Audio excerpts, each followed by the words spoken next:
Today we're going to be breaking down my new reel. We're going to go shot by shot, why I included each clip, why I structured it this way because I'm doing it a little bit different than most, and overall how this marketing piece gets me new clients. I did a long 27-minute video yesterday that you can see of how I get all of my clients, and the analogy is there's a ladder, there's a funnel that clients go through when they talk to you from the beginning to getting hired. And if you don't have some of the ladder steps, then they don't continue. This is the important step that I am frequently asked for. So I'm doing it for me because I want to keep getting hired, but also I want to break it down for you guys. First, let's watch it and then dissect.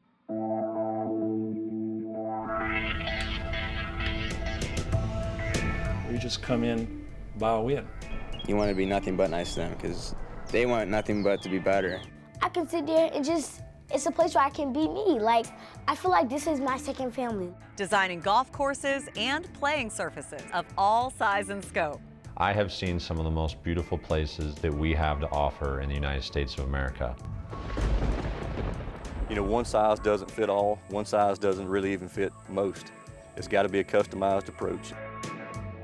I only have so much time in this world before I have to speak with God. Wow. And have that conversation. I'm gonna knock her out in the first round. I feel like this is my moment. And so it's kind of a win-win for everybody. We get to meet really great people, and then they get to meet really wonderful animals. I am proud of this. It is a lot of my work from last year. I wish I had been able to capture all of the footage, especially the TD Bank integration that I did with the Toronto Blue Jays, but I wasn't able to get all the footage. So this is what we have. I do a lot of filming and handing off as a DP. So sometimes I'm not able to get a copy of those files, but this is what I was able to source and find. So first clip is the strongest. It's just like when you're making a reel on Instagram, the hook is more important than the punchline, because if no one starts to watch, then no one continues to watch. This was for a job that I did for the Wall Street Journal. They contacted me out of nowhere from Production Hub, saw that I was near the Cape Canaveral port. I'm here in Orlando, and I was so excited to do this type of journalism, explainer video, very documentary style.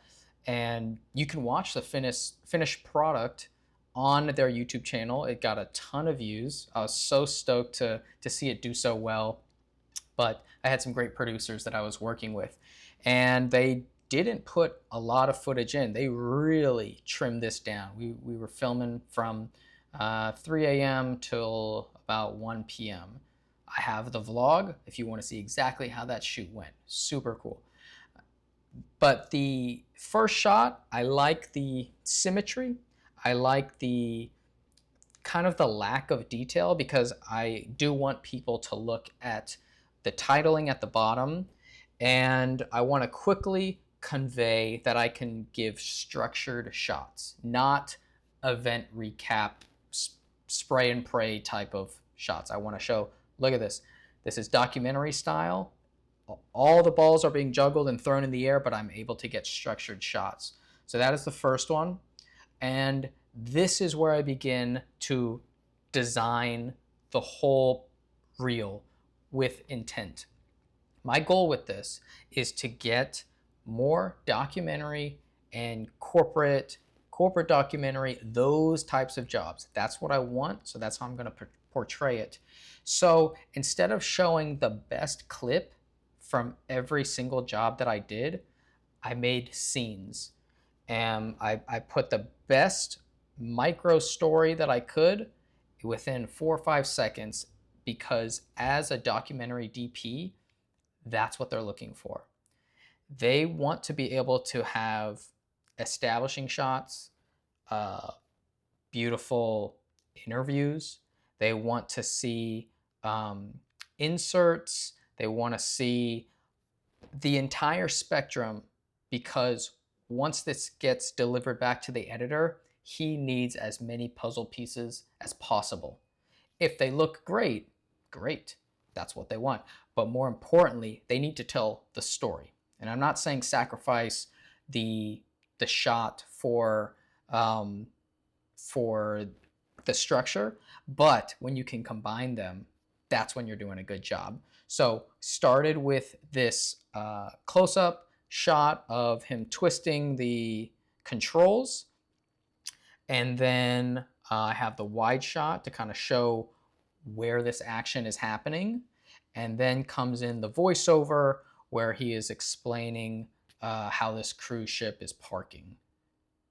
And then boom, on to the next one. So that was from 0 to 8 seconds. We have one project encapsulated right there. And then I did put this Wall Street Journal here because I do want people to know the level of clients that I'm familiar working with.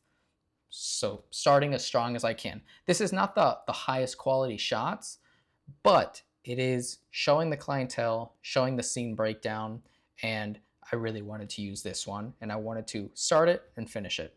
So this was for a documentary shoot. It's just DP and Soundy following characters. I love that stuff.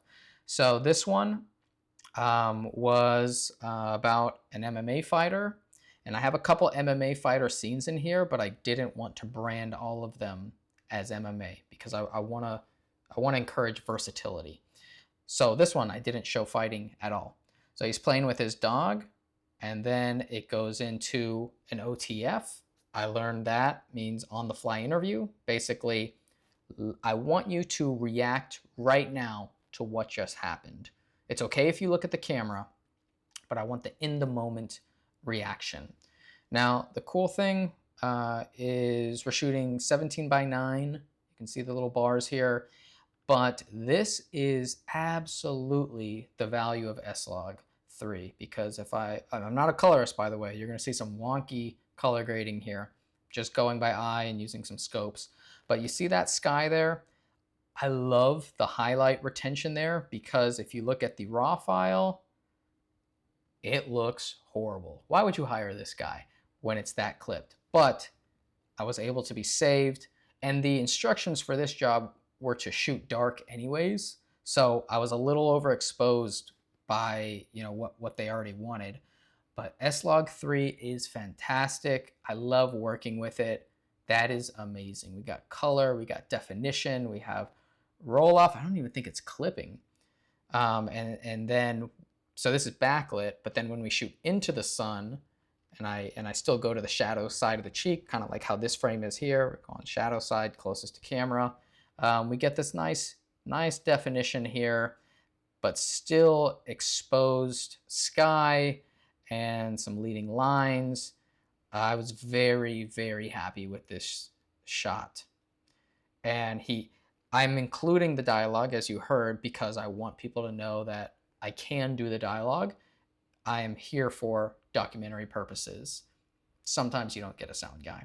And this one we did, and I didn't capture the sound. The sound guy captured it and fed it into my camera. So I'm sure the post-production team massaged the audio, whereas for me, I just put it in, and then you could see here, I just went to the audio tab, put a limiter in here so that it doesn't clip, increase the gain.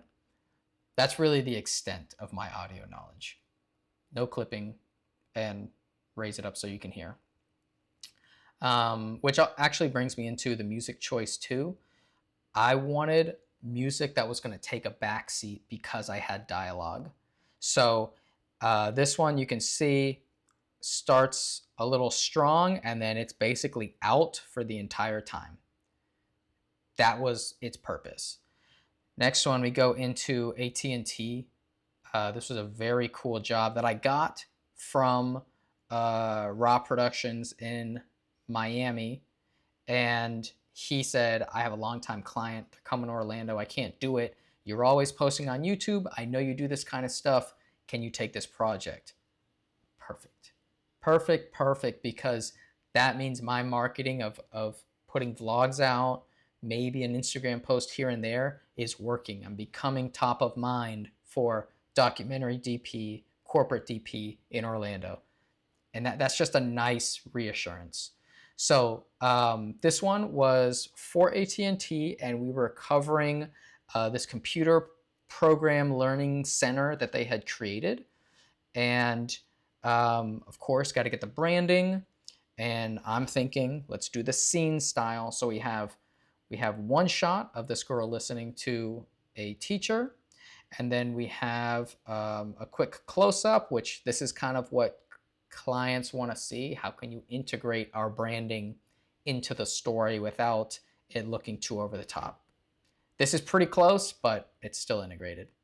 Specifications were we need to shoot Rec 709. So I believe this was either Cinetone or using the Phantom LUTs. I'm not sure if I had them at this point, but I was very happy with what we were able to achieve here. This is just a 200X on the left side of her face, and trying not to show too much of that window, but I can show you again, the window was cooked. There we go. Window very, very clipped. Just loosened it a tad, brought it down. I can even bring up the scope so you can see the clipping over here, but it works. I wish I had a polarizer on here so I could have taken the shine off of this monitor, but it's okay. And we put these bags here just for branding, but not too in your face. Okay, now this was part of, I think, a 7-day gig in Arizona where we were doing, I believe, onboarding modules for Troon. And we had a fantastic host working with Lauren, and we had 2 teams going. Basically, one team was capturing over here, and I was capturing over here. Left to my own devices, hired by a buddy named James, who is local to Orlando. He's brought me on some really cool projects that you will see later on, which shows getting hired by the same company. So I did a good job the first time. Hopefully we can keep it going. These are two different shots. They're not a 4K punch-in, but they are filmed in 4K. And we are blasting light at Lauren. Like, I'm talking bare bulb, 300Cs, 200Xs, just trying to combat the bright Arizona sun, but we do have diffusion over top of her. So we kind of control and flatten out the light on her and then accentuate it.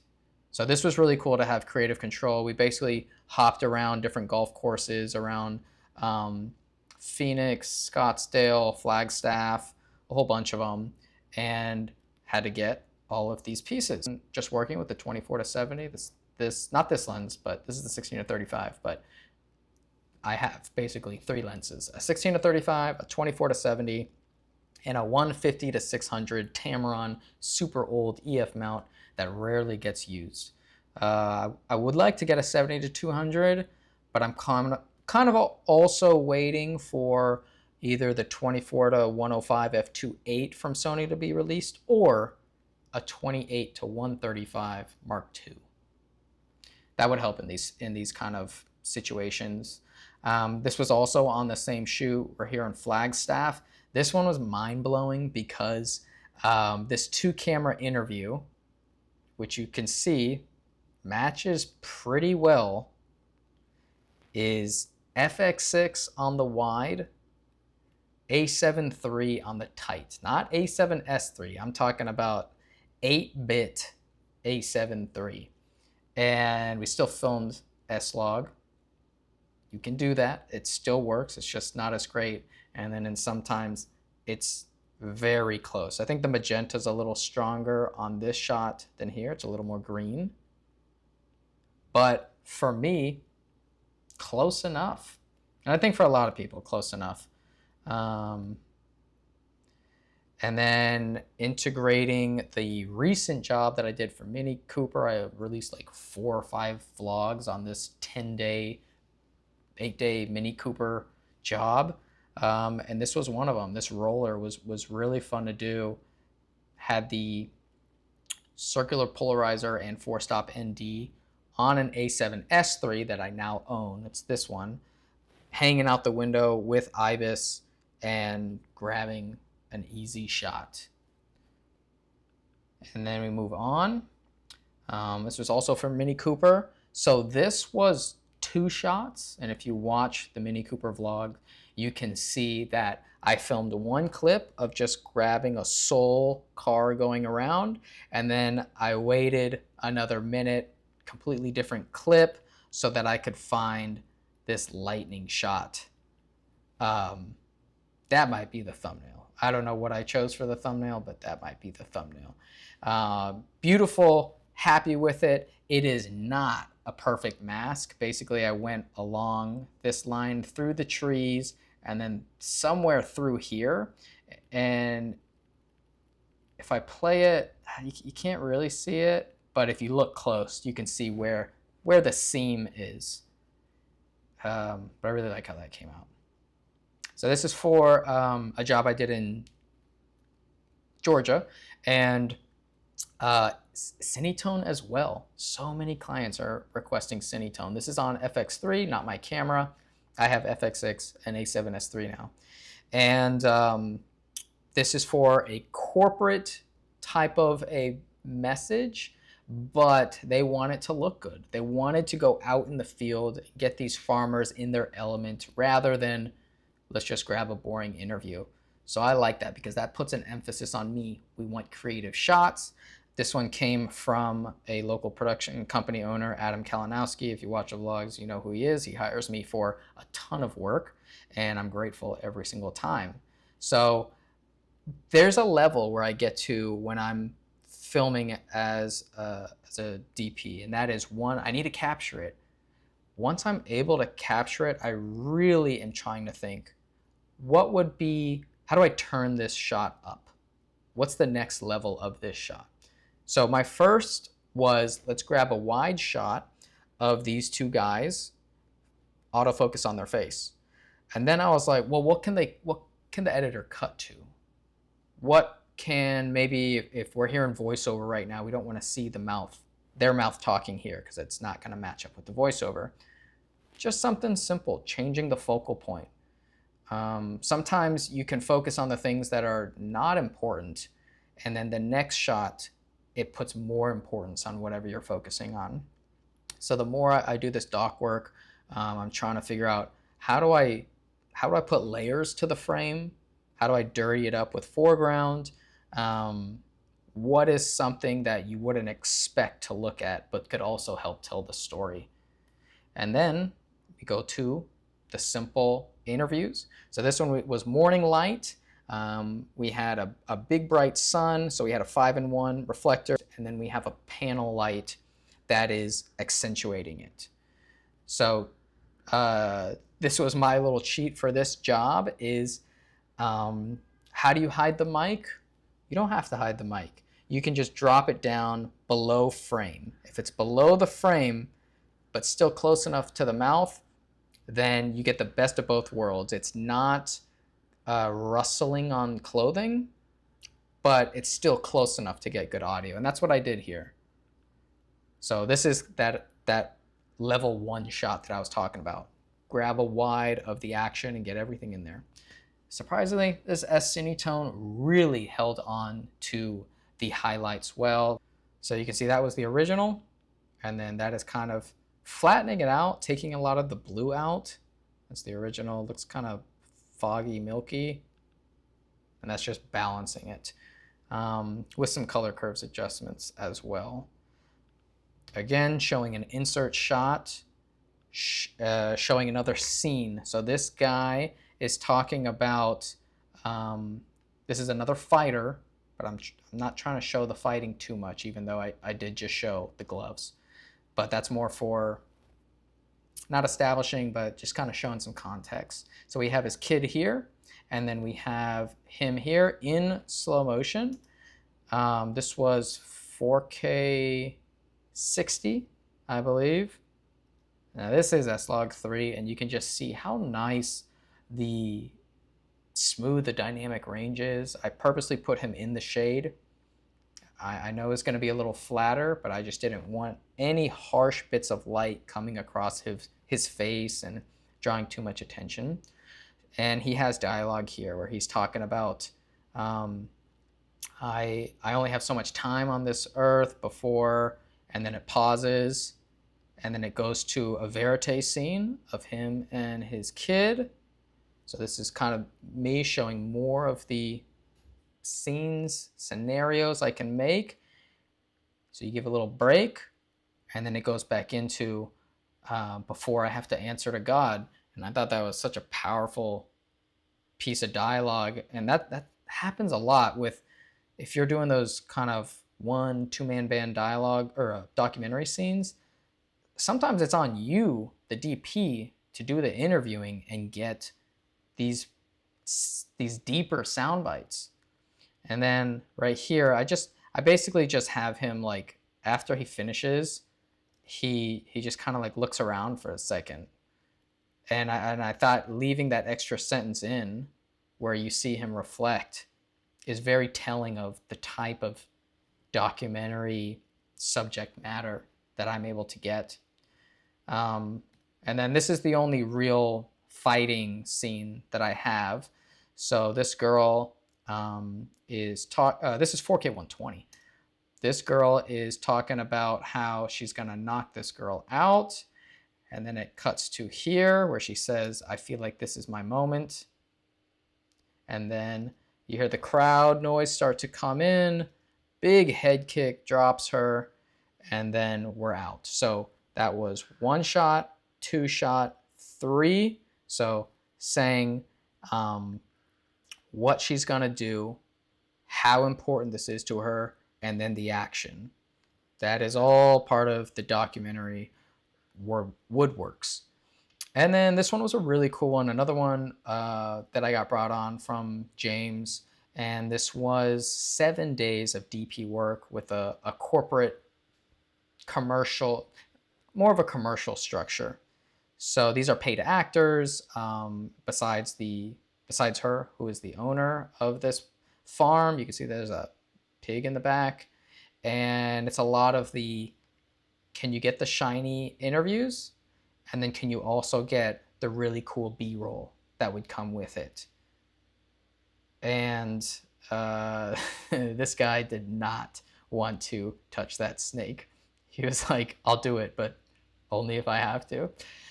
And then we go out to credits. Hire me. I'm a DP. So in all, it's 1 minute, 8 seconds. I think that's a very palatable duration for someone who says, I need to quickly validate the quality of your work. And I've heard from many, many people, they said, I saw the first 15 seconds and then just decided to email you. They don't have time to waste. So if you're making your reel, front load it heavy with the good stuff, because every second that goes on, just like here on YouTube, the retention is dropping. Viewers are dropping. They're clicking away, they're leaving, they're thinking of something else, and you're just, all of that stuff where it used to be in the olden days, where you would put the best shot at the last and you would build up all this tension and then hit it home. It's opposite. It is so different now. I wouldn't have anything longer than 90 seconds. And this is nowhere near all the jobs that I did. You can see on the YouTube channel, I did so much. But this is the puzzle piece that is needed in the chain of hiring. And I want to just give one shout out to the Art of Documentary, because with them I've been able to get a bunch more clients, more documentary type of work. And I think they're ending their early bird special today. If you want to get into more of that type of work, like this is the type of work that I want to get into, just click the link below. You get 10% off more when you get my code in there, David10. I don't really want to sales pitch this video, but